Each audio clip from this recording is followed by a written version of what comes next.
দুষ্কৃতীদের বিরুদ্ধে কান কেটে নেওয়ার অভিযোগ উঠল ভগবানপুর বিধানসভার বিজেপি কর্মী সুব্রত বাগের। অন্যদিকে তার ভাই শুভঙ্কর বাগের হাত পা ভেঙে দেওয়ার অভিযোগ উঠল তৃণমূল আশ্রিত দুষ্কৃতীদের বিরুদ্ধে। বর্তমানে দুই ভাই তমলুকের একটি হাসপাতালে চিকিৎসাধীন রয়েছে। জানা যাচ্ছে শুভঙ্কর ও সুব্রত দুই ভাই আগে তৃণমূল কংগ্রেসের কর্মী সমর্থক ছিলেন। তৃণমূল ছেড়ে তারা বেরিয়ে আসেন এবং যোগদান করেন বিজেপিতে। মঙ্গলবার রাত 9টা নাগাদ তারা বাড়িতে আসার সময় তাদের পথ আটকায় তৃণমূল নেতা বিকাশ বাগ সহ তার অনুগামীরা। তারপরেই শুরু হয় তাদের উপর অত্যাচার। সুব্রতর কান কেটে নেওয়ার অভিযোগ ওঠে এবং অন্যদিকে তার ভাই শুভঙ্করের হাত পা ভেঙে দেওয়ার অভিযোগ ওঠে তৃণমূল আশ্রিত দুষ্কৃতীদের বিরুদ্ধে। গোটা এলাকায় এখনো বহাল উত্তেজনা। 4 বছর ধরে পানীয় জলের সংকটে ভুগছেন এলাকার মানুষ। PHE প্রকল্প থাকলেও পাইপলাইন ভেঙে যাওয়ায় জল মিলছে না বলে অভিযোগ। গরমে জলকষ্ট আরো প্রবল হয়ে উঠেছে। পরিশুদ্ধ পানীয় জল না মেলায় দূষিত জল পান করতে হচ্ছে বাসিন্দাদের, ফলে পেটের রোগে ভুগতে হচ্ছে এলাকার অসংখ্য মানুষকে। তারপরও সমস্যা না মেটায় কলসি বালতি হাতে নিয়ে জাতীয় সড়ক অবরোধ করে বিক্ষোভ দেখালেন বাসিন্দারা। বুধবার সকালে মালদার হরিশ্চন্দ্রপুরের রারিয়াল এলাকায় এই ঘটনাকে কেন্দ্র করেই ছড়ায় উত্তেজনা। ওই এলাকাতে পাইপলাইন বসানোর কাজও বন্ধ করে দেন ক্ষুব্ধ জনতা। বাসিন্দাদের অভিযোগ, তারা আগে তুলসীহাটা প্রকল্প থেকে জল পেতেন, কিন্তু 31 নম্বর জাতীয় সড়কের কাজের জন্য 4 বছর আগে পাইপলাইন ভেঙে যাওয়ার পর থেকে জল সরবরাহ একেবারেই বন্ধ। বিক্ষোভের পাশাপাশি কাজ বন্ধ করে দেন জল কষ্টে ভুগতে থাকা এলাকার মানুষ। ভিন রাজ্যে কাজ করতে গিয়ে মৃত্যু হয় মালদার হরিশ্চন্দ্রপুরের এক পরিযায়ী শ্রমিকের। বুধবার সকালে ওই শ্রমিকের দেহ এলাকায় ফিরতেই পরিবারের পাশাপাশি এলাকা জুড়ে শোকের ছায়া নেমে আসে। মৃত শ্রমিকের নাম শেখ কেতাবুদ্দিন।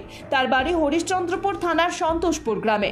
রাজস্থানের কোটায় সোমবার রাতে বাইকের ধাক্কায় মারা যান তিনি। 3 মাস আগে এলাকায় 5 শ্রমিক ওই এলাকায় কাজে গিয়েছিলেন।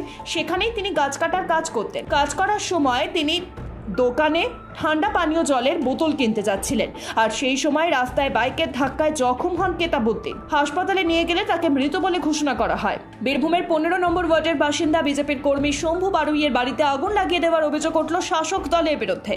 গতকাল রাতে বাড়িতে এসে হুমকি দিয়ে যায় তৃণমূলের দুষ্কৃতীরা এবং তারপরেই বাড়িতে আগুন লাগিয়ে দেওয়ার অভিযোগ ওঠে। ইতিমধ্যেই ঘটনার সম্পর্কে বোলপুর থানার পুলিশকে জানানো হয়েছে। বিজেপি কর্মী শম্ভু বারুইয়ের বাড়িতে আগুন লাগিয়ে দেওয়ার অভিযোগ শাসক দলের বিরুদ্ধে। তাই আজ বোলপুর চৌরাস্তার রাস্তা অবরোধ করে বিক্ষোভ দেখালেন বিজেপির নেতা কর্মীরা।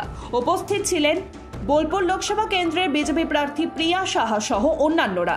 বুধবার দুপুরে রাস্তা অবরোধের ফলে দীর্ঘক্ষণ তীব্র অবরোধে অস্বস্তিতে পড়েন পথ চলতি মানুষজন। পরে বোলপুর থানার পুলিশের আশ্বাসে ওঠে বিক্ষোভ। শান্তিনিকেতনের আমারকুটির জঙ্গলের সামনের আশ্রমের পিছন থেকে এক মহিলার অস্বাভাবিক ঝুলন্ত মৃতদেহকে উদ্ধার ঘিরে চাঞ্চল্য। জানা গিয়েছে বাঁকুড়ার বাসিন্দা দেবাঙ্গী ভট্টাচার্য তার বাবা কৃষ্ণ ভট্টাচার্যের সঙ্গে আমারকুটির সংলগ্ন একটি আশ্রমে থাকতেন। এদিন ভোর থেকেই তাকে খুঁজে পাওয়া যাচ্ছিল না। তারপর সকালবেলায় আমারকুটির এবং সোনাঝুরি সংলগ্ন মাঠের মধ্যে একটি গাছে তার ঝুলন্ত দেহ উদ্ধার হয়। মৃতদেহের পাশ থেকে একটি চেয়ারও পাওয়া গিয়েছে। এই ঘটনাকে কেন্দ্র করেই এলাকায় শুরু হয়েছে ব্যাপক উত্তেজনা। 11:38 নাগাদ নেতাজি ভবন মেট্রো স্টেশনে আত্মহত্যার চেষ্টা। পূর্ব রেলের CRRO কৌশিক মিত্র জানিয়েছেন, এই বিষয়ে দেহটি উদ্ধার করার কাজ চলছে। যিনি আত্মহত্যা করার চেষ্টা করেছেন তার মৃত্যু হয়েছে কিনা এখনই বলা যাচ্ছে না। দেহটি উদ্ধার হলে তা জানা সম্ভব হবে। যিনি আত্মহত্যা করার চেষ্টা করেছিলেন তিনি পুরুষ বলেই জানা যাচ্ছে, কিন্তু নাম ঠিকানা এখনো পর্যন্ত জানা যায়নি। দিল্লি, নয়ডা ও লখনৌয়ের পর এবার কানপুরের 10টি স্কুলে বোমা ফেলার ইমেল।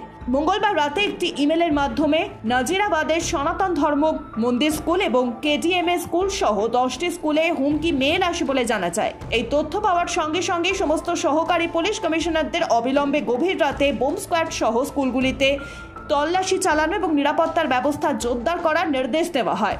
বুধবার পুলিশ একটি মামলা নথিভুক্ত করে তদন্ত শুরু করেছে। পুলিশ সুপার অঞ্জলি কুমার এই তথ্য জানিয়েছেন।